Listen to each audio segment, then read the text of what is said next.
അയ്യോ അയ്യോ എന്താ ഇത്? ഇവിടെ അല്ല പ്രാന്തം, അവിടെയാണ്. നീ വിചാരിക്കുന്നത് പോലെ എല്ലാ കാര്യങ്ങളും നടക്കുന്നത്. അവിടെ അമ്മയും മോളും കൂടെ കൂലങ്കഷമായ ചർച്ച. കല്യാണക്കാര്യം തന്നെ. മൂത്ത മകളാണെന്ന സെന്റിമെന്റ്സും പറഞ്ഞ് അമ്മായിയെ കയ്യിലെടുക്കാനുള്ള ശ്രമമാണ് ലക്ഷ്മിക്കുട്ടിയുടെ. എന്നാ എനിക്കതൊന്നും അറിയണമല്ലോ. കാളെ വെച്ചെന്ന് കേൾക്കും മുമ്പേ കയറെടുക്കാതെ. നിന്റെ അമ്മയല്ലേ, കുറുക്കന്റെ ബുദ്ധിയാ. ഒടുവിൽ പ്രശ്നം കൊച്ചുകൃഷ്ണന്റെ തീരുമാനത്തിന് വിട്ടു. എന്റെ ഭഗവതി, ഞാൻ പ്രതീക്ഷിച്ച പോലെ വന്നു. അവൻ കാർത്തികയുടെ പേരെ പറയൂ. അവന്റെ മനസ്സ് മുഴുവൻ അവളാണെന്ന്. എന്റെ മോൾ ഉറങ്ങിക്കോ. ചതിച്ചോ? തീരുമാനം എനിക്ക് വിട്ടെന്നോ? വിട്ടുന്ന് മാത്രമല്ല, ഈ 3 പേരിൽ ആരെയാണ് കെട്ടാൻ പോകുന്നതെന്ന് നീ എല്ലാവരുടെയും മുമ്പിൽ വെച്ച് പറയുകയും വേണം. നിന്റെ ഒടുക്കത്തെ ഒരു പ്ലാൻ. ലീവ് തീർന്നാലും ഇവിടുത്തെ യുദ്ധം തീരില്ലെന്നാ തോന്നുന്നത്. നീ വിഷമിക്കാതിരിക്കേ. ഒരാഴ്ച സമയമില്ലേ, നമുക്ക് പുതിയ വല്ല പ്ലാനും ആലോചിക്കാം. നിന്റെ മനസ്സിൽ വല്ല പ്ലാനും ഉണ്ടാ? സാഹചര്യങ്ങൾക്കനുസരിച്ച് തന്ത്രങ്ങൾ വന്ന് വീഴും. ഇവന്റെ തന്ത്രങ്ങൾ വെച്ച് ഇനി മുന്നോട്ട് പോണോ? ഒന്നുകൂടെ നോക്കാം.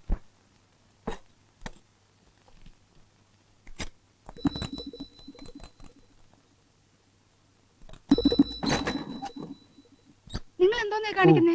നീയായിരുന്നു. തീരുമേറ്റിലൊരു സിദ്ധനുണ്ട്, മഹാമാന്ത്രികൻ. കൂടുവിട്ട് കൂടുമാറാൻ ബഹുകമൻ. അയാൾ എന്റെ മോൾക്കൊരു ഭസ്മം ജപിച്ചു തന്നു. ചെവി അറിയണ്ട. അച്ഛാ, ഈ ഭസ്മത്തിന്റെ പുറത്ത് കുറച്ച് കുങ്കുമം കൂടെ ഇട്ടോട്ടെ. ഓ, ഇത് നെറ്റിയിലിടാനുള്ളതല്ല. പിന്നെ എന്തോന്നിനാ? നേരെ ചൊവ്വേ കാര്യങ്ങൾ നടന്നില്ലെങ്കിൽ ഒടിവിദ്യ പ്രയോഗിച്ചെങ്കിലും കുറിപ്പ് കാര്യം നടത്തുമെന്ന് എനിക്ക് അറിയാമല്ലോ. വശീകരണ മന്ത്രം ജപിച്ച് പൂജിച്ചെടുത്ത ഭസ്മം ഞാൻ ഈ മോരി കലക്കിയിട്ടുണ്ട്. ഇതിലൊരല്പം മോള് കുടിക്കണം. എന്നിട്ട് തൊട്ടുരുയാടാതെ കൊച്ചുകൃഷ്ണന് കൊണ്ടുപോയി കൊടുക്കണം. പക്ഷെ കൊച്ചുകൃഷ്ണൻ ചേട്ടൻ കുടിച്ചില്ലെങ്കിലോ? എന്റെ പൊന്നു മോളെ എങ്ങനെയെങ്കിലും അവനെ കൊണ്ട് ഇത് കുടിപ്പിക്കണം. ആ, പറഞ്ഞതൊക്കെ ഓർമ്മയുണ്ടല്ലോ. ഇത് കുടിച്ചു കഴിഞ്ഞാൽ പിന്നെ മുറിയിലെത്തി അവൻ കുടിക്കുന്നത് വരെ മിണ്ടരുത്. കുടിക്കും, കുടിക്കും. പൊന്നുമോള് സ്പൂൺ വീഴല്ലേ.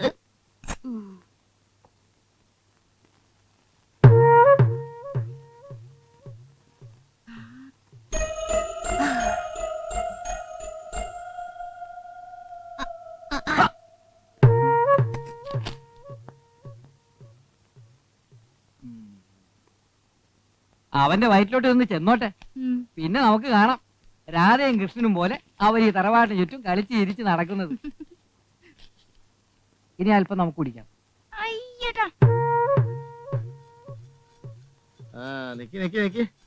അപ്പോഴേ ഇപ്പൊ തന്നെ 2 പേര് ജാഥയായിട്ട് കൊണ്ട് കൊടുത്തേ ഉള്ളൂ. എല്ലാം കൂടി കുടിച്ചാൽ ചെറുക്കന്റെ കുടല് പഴുത്തു പോകും. ഭയങ്കര ദാഹം. കുറച്ച് ഞാനേ.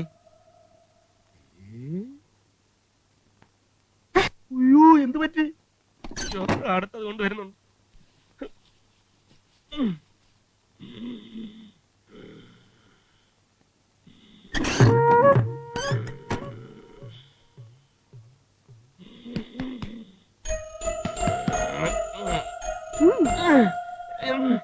വേണ്ട, എനിക്ക് വേണ്ട.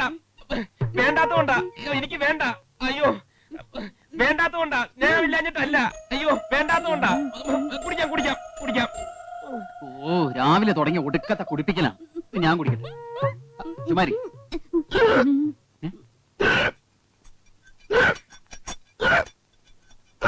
അയ്യോ, വേണക്കുട്ടാ, എന്ത് പറ്റി? വേണക്കുട്ടാ, ചേട്ടാ, എന്താ ഇത്?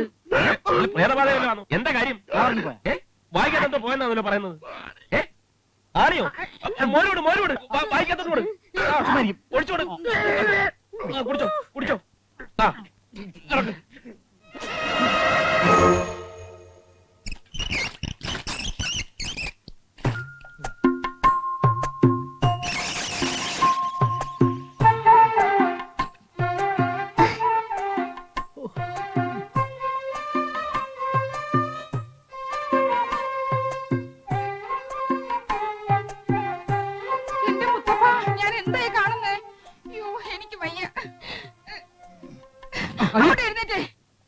എല്ലാ കുന്ത്രാണ്ടങ്ങളും ഒപ്പിച്ചു വെച്ചിട്ട് എങ്ങനെ കിടന്ന് ഉറങ്ങാൻ തോന്നുന്നു?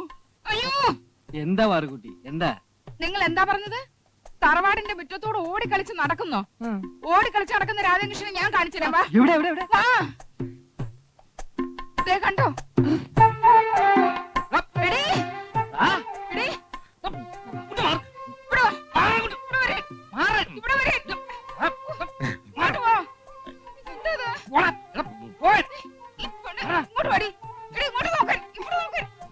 നീ അവളെ പിടിച്ച് മാറ്റി. ഇത് ഇവിടെ ഉറച്ചുപോയി.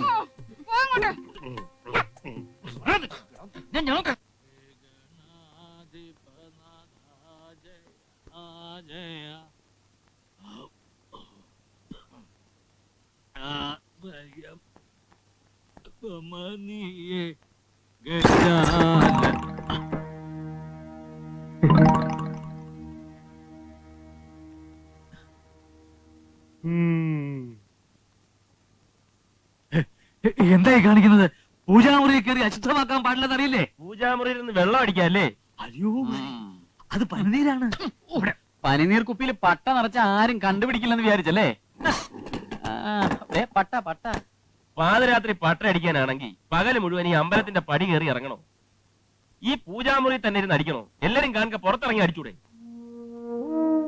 നിങ്ങൾക്കറിയില്ല കുഞ്ഞുങ്ങളെ, ലഹരിയുടെ സുഖം അനുഭവിക്കാൻ വേണ്ടിയല്ല ഞാൻ മദ്യപിക്കുന്നത്. ധ്യാനം കൊണ്ടും പ്രാർത്ഥന കൊണ്ടും പരിഹരിക്കാൻ കഴിയാത്ത എന്റെ വിഷമങ്ങൾ മറക്കാൻ വേണ്ടിയിട്ടാ പൂജാമുറിയിലിരുന്ന് ഞാൻ ഈ പാപം ചെയ്യുന്നത്. ഇതൊക്കെ എല്ലാ കള്ളൂടിയന്മാരും പറയുന്നതാ. അല്ല, ഇത് കണ്ടോ, 18 വർഷം മുമ്പ് കത്തിച്ചതാണിത്, ഈ കിടാവിളക്ക്. ഇതിന്റെ പിന്നിൽ ഒരു ദുഃഖത്തിന്റെ കഥയുണ്ട്. ഇതിപ്പോ നിങ്ങൾ അറിഞ്ഞ സ്ഥിതിക്ക് ഞാൻ എന്തിനാ അതൊക്കെ മറച്ചു വെച്ചത്? എല്ലാവർക്കും ഞാൻ അമ്പോറ്റി സ്വാമി, പക്ഷേ മനസ്സിപ്പോഴും പഴയ അമ്പുജാക്ഷനാരുടേതാ. തിരുവായ്ക്ക് എതിർവായില്ല എന്ന് പറഞ്ഞതുപോലെ അമ്മയുടെ മുമ്പിൽ സംസാരിക്കാൻ പോലും ഭയപ്പെട്ടിരുന്ന കാലഘട്ടത്തിലാണ് അഞ്ചൽ മാസ്റ്റർ അനന്തംപള്ളിയുടെ മകൾ സൗദാമിനിയും ഞാനും തമ്മിൽ അടുപ്പത്തിലായത്. എന്താ അത്ഭുതം തോന്നുന്നുണ്ടോ? സത്യമാണ്. നിയമപരമായി ഞങ്ങൾ വിവാഹിതരായില്ലെങ്കിലും മനസ്സുകൊണ്ടും ശരീരം കൊണ്ടും ഞങ്ങൾ ഒന്നായി, എല്ലാ അർത്ഥത്തിലും. അവരിപ്പോൾ എവിടെയാ? അറിയില്ല. എല്ലാ എതിർപ്പുകളെ അവഗണിച്ച് സൗദാമിനെ സ്വന്തമാക്കണമെന്ന മോഹമായിരുന്നു ഉള്ളിൽ. പക്ഷെ അമ്മയുടെ മുമ്പിൽ എനിക്കതിനുള്ള ധൈര്യം ഉണ്ടായില്ല. അനന്തംപിള്ളയും സൗദാമിനെയും എന്നെ തിരക്കി കണ്ണേറ്റക്കരയിൽ വന്നിരുന്നു. അന്ന് അവരോടുള്ള ഈ അമ്മയുടെ പെരുമാറ്റം എന്തായിരുന്നുവെന്ന് നിനക്ക് ഊഹിക്കാമല്ലോ. അവരെ ക്രൂരമായി ഇറക്കി വിട്ടു. നിറകണ്ണുകളുടെ സൗദാമിന് പടിയിറങ്ങി പോകുന്നത് എനിക്ക് നോക്കി നിൽക്കേണ്ടി വന്നു. എന്റെ ഇഷ്ടം പുറംകാലുകൊണ്ട് തട്ടിയെറിഞ്ഞ അമ്മയോടുള്ള വാശി, സൗദാമിനിയോട് എനിക്ക് നീതി പുലർത്താൻ കഴിഞ്ഞില്ലല്ലോ എന്നുള്ള കുറ്റബോധം, അതാണ് എന്നെ ഈ കോലത്തിലെത്തിച്ചത്. അവരെ പിന്നെ അന്വേഷിച്ചില്ലേ? ഇന്നും അന്വേഷണം തുടരുകയാണ്.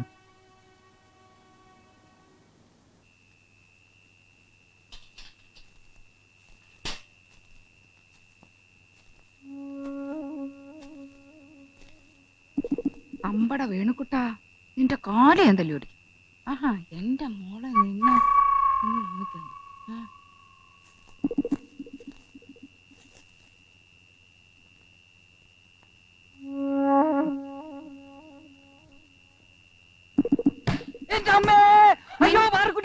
അയ്യോ, അയ്യോ, നിങ്ങളായിരുന്നോ?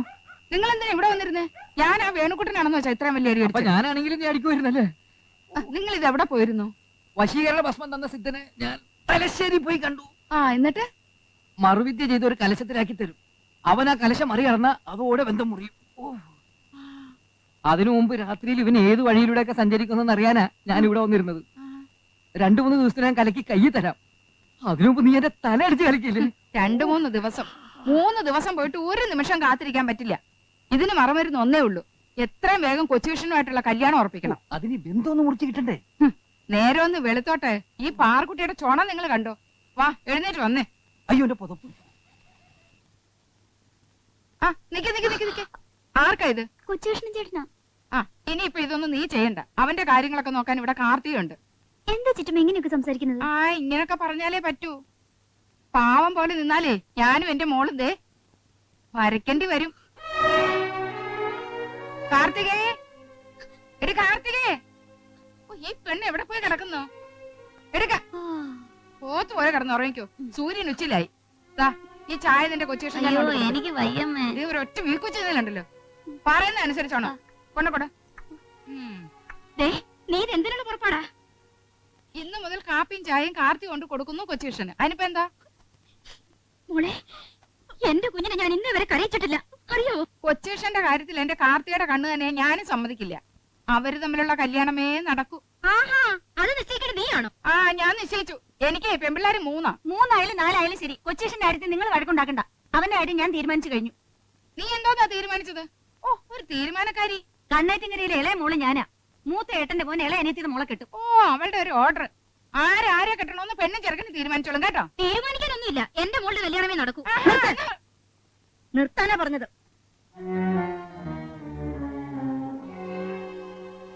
എല്ലാം ഞാൻ കേട്ടു.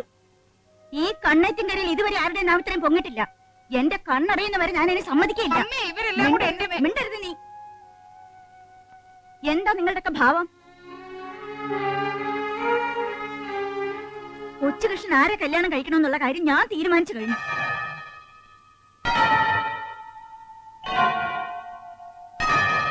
എടാ വേണക്കുട്ടാ, ആ ജോത്സ്യനെ വിളിച്ച് അടുത്തുള്ള മുഹൂർത്തം നോക്കി കുറിച്ചോളാൻ പറയും.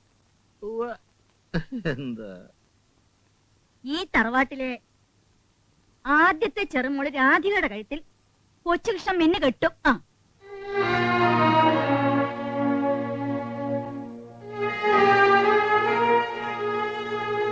എന്താ വിളിച്ചു വയ്ക്കുന്നത്? പറഞ്ഞത് കേട്ടില്ലേ? അങ്ങോട്ട് നടക്കൂ.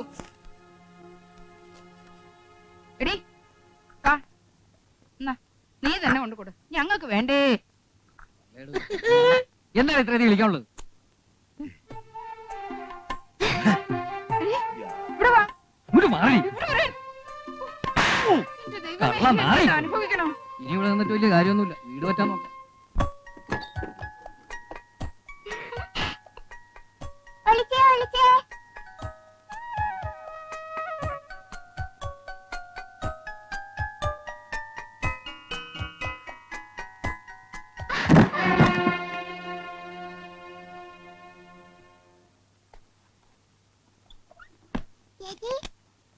നോക്ക്, കൊച്ചുകൃഷ്ണേട്ടന്റെ പെട്ടിന്ന് കിട്ടിയതാ.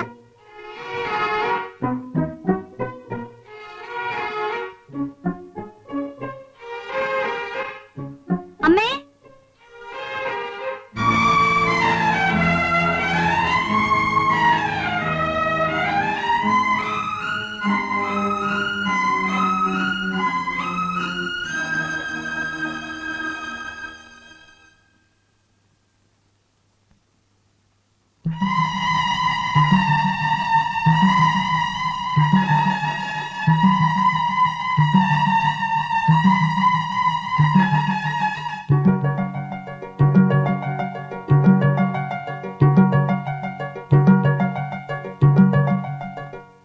ഈ തറവാടിന്റെ അന്തസ്സിനെ കുറിച്ച് അവൻ എന്തെങ്കിലും ഒരു ചിന്തയുണ്ടായിരുന്നെങ്കിൽ ഇങ്ങനെ ചെയ്യുമായിരുന്നോ? അവന്റെ ഉരുണ്ടുകളി കണ്ടപ്പോഴേ എനിക്ക് സംശയം തോന്നിയതാണ്. അമ്മയോട് ഞാൻ അന്നേ പറഞ്ഞില്ലേ അവനെ പറക്കാനൊന്നും വിടണ്ടെന്ന്. ഹ്, എത്ര രൂപയാ ചെലവായത്? എന്നിട്ട് ആർക്കെങ്കിലും പ്രയോജനപ്പെട്ടോ? ഹ, അവൻ ശുദ്ധനാണ്. അവള് വല്ല കൈവശവും കൊടുത്തു കാണുമെന്നാണ് എന്റെ സംശയം. അവളുടെ ഒരു മുടി കിട്ടിയാൽ മതിയായിരുന്നു. ഒരു ചെറിയ പ്രയോഗത്തിലൂടെ രണ്ടു പാത്രമാവും. ഒന്നും മിണ്ടാതിരിക്കുന്നുണ്ടോ? നിങ്ങളുടെ ഒരു കർമ്മം. ഒരു പെണ്ണിന്റെ പടം കിട്ടിയെന്ന് വെച്ച് ഇത്രയും ബഹളം ഉണ്ടാക്കാനുണ്ടോ? അവൻ വരട്ടെ, നമുക്ക് ചോദിക്കാം. വെറുതെ ചോദിച്ച് നാർന്ന എന്തിനാ? അവൻ ഈ പെണ്ണിനെ തന്നെ മതിയെന്ന് പറഞ്ഞാലോ? അഹങ്കാരി. അമ്മായി ജീവിച്ചിരിപ്പുണ്ടെന്നൊരു തോന്നല് പോലും അവൻ ഉണ്ടായില്ലല്ലോ. അതെങ്ങനാ? തന്ത ഇല്ലാതെ വളർന്നവനല്ലേ? താന്തോ ന്യായാതിരിക്കുവോ? മേന്നെ, ഞാനിവിടെ ഉണ്ടെന്നുള്ള കാര്യം മറന്നോ? കണ്ണേറ്റിങ്കർ തറവാട്ടിൽ തന്തയില്ലാതെ ആരും ജനിച്ചിട്ടില്ല. കൊച്ചുകൃഷ്ണനെ വളർത്തിയത് ഈ കുഞ്ഞുകുട്ടിയമ്മയാണ്. അമ്മേ, ചേട്ടൻ വിഷമം. നിർത്ത്. എന്റെ മക്കളെ വളർത്തിയതും പഠിപ്പിച്ചതും കല്യാണം കഴിപ്പിച്ച് കൊടുത്തതും ഒക്കെ ഞാനാണ്. അതുപോലെ കൊച്ചുമക്കളെ വളർത്താനും അവരുടെ തീരുമാനങ്ങൾ എടുക്കാനും എനിക്കറിയാം. അനുസരണ ഇല്ലാത്തവരെ ആരെയും ഞാൻ ഈ പടി കേട്ടിട്ടുമില്ല.